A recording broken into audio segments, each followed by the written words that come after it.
Wakil Ketua Komisi 4 DPRD Provinsi Maluku, Ruslan Hurasan, menggelar reses untuk menyerap aspirasi masyarakat daerah Hitulama, Larike, Wakasihu, dan beberapa tempat di Kabupaten Maluku Tengah. Menurutnya, saat melakukan reses, pihaknya banyak menerima banyak keluhan terkait vaksinisasi COVID-19, persoalan pendidikan, dan juga yang paling terpenting yakni masyarakat belum tersentuh bantuan-bantuan dari pemerintah.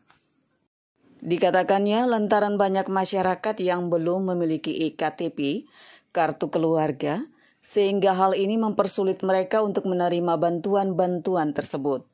Selain itu, ada banyak anak didik yang rindu melakukan proses belajar mengajar dengan langsung bertatap muka. Ditambahkan dalam kondisi pandemi ini, pemerintah telah melakukan upaya infrastruktur pembangunan. Karena itu diharapkan infrastruktur pembangunan jalan-jalan bisa menjadi prioritas utama untuk menghubungkan kabupaten kota dengan kabupaten lainnya, sehingga proses ekonomi masyarakat bisa berjalan dengan baik. Politisi PKB ini berharap pandemi corona ini cepat berlalu agar seluruh sektor ekonomi masyarakat, pendapatan, dan pendidikan kembali normal.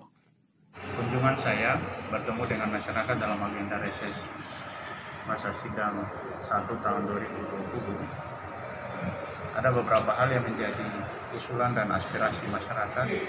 Pertama terkait dengan vaksinisasi. Vaksin, masyarakat diminta untuk melakukan sosialisasi terkait dengan vaksin. Karena masih kurang informasi dan berita-berita yang masih menakutkan di masyarakat. Oleh karena itu, sosialisasi secara masif harus dilakukan oleh pemerintah daerah dan juga oleh Dinas Kesehatan Provinsi Maluku. Yang kedua, masih banyak sekali masyarakat yang belum tersentuh program pemulihan nasional berupa bantuan-bantuan koperasi, bantuan-bantuan usaha kecil menengah.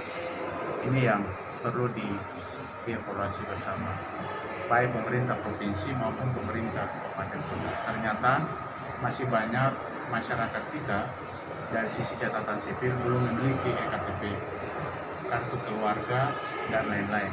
Sehingga ini mempersulit mereka dalam upaya mengusulkan mereka untuk mendapatkan bantuan pemulihan ekonomi dalam bentuk bantuan usaha kecil. Yang ketiga, dalam kondisi pandemi ini, kita tahu betul ada kerinduan dari anak-anak didik kita. Kerinduan untuk bisa bertatap muka di sekolah, bisa berinteraksi di sekolah. Tapi dalam kondisi seperti ini tentu kita masih mempertimbangkan untuk dilakukan proses belajar mengajar dari lewat daring. Saya kira ini menjadi langkah bijak untuk kita mencegah penyebaran virus corona. Yang paling penting adalah banyak sekali usulan terkait dengan kebutuhan dasar masyarakat. Infrastruktur pembangunan ini harus didorong, apalagi pemerintah daerah kemarin sudah melakukan upaya mengidentifikasi seluruh infrastruktur pembangunan. Diharapkan tentu infrastruktur pembangunan yang menjadi prioritas, terutama jalan dan jembatan.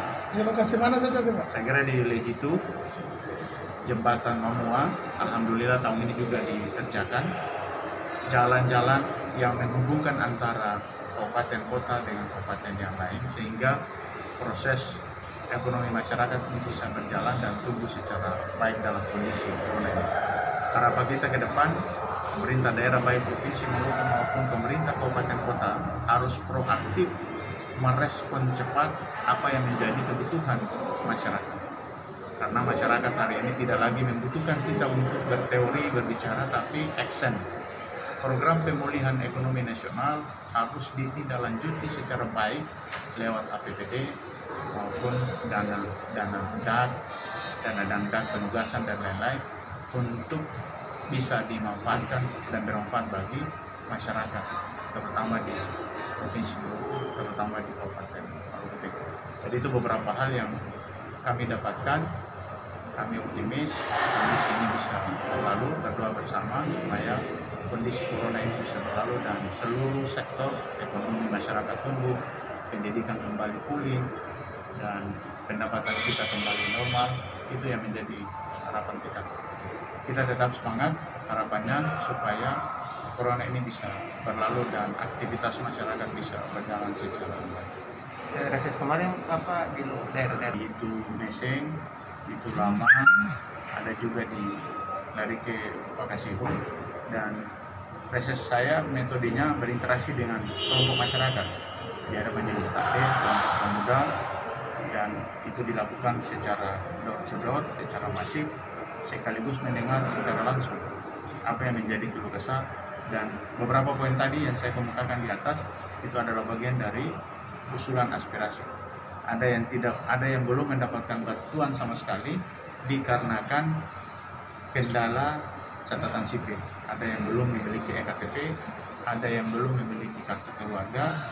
Saya kira pemerintah negeri, pemerintah kabupaten harus sesegera mungkin menindaklanjuti, menjemput bola, jangan lagi masyarakat datang ke catatan sipil, tapi setidaknya ada upaya pemerintah daerah untuk mengidentifikasi mereka, melakukan upaya perekaman maupun administrasi yang lain. Nah, itu yang paling banyak yang dikeluhkan. Dari Kota Ambon, tim Suara Kaluido melaporkan.